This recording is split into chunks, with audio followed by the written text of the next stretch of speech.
Alright, masaom na po mga bay.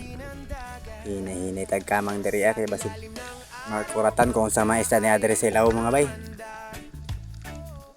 Wato ko magdahom nga na ay isda diri naghuwat mga bay. Chilak sara ni siya kayong isda. So ara nagnganganga pa ang pahong. Arang imuha ay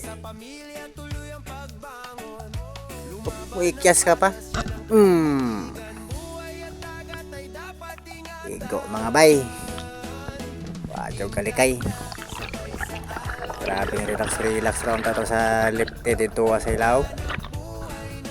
Na ay mga cleaneras na hingi ke siya ha. Bag oras sigurong kaon. Pero ato ning kuhaon kay kinahanglan nato mo pa dito bukas. Alright mga bay. Thank you Lord.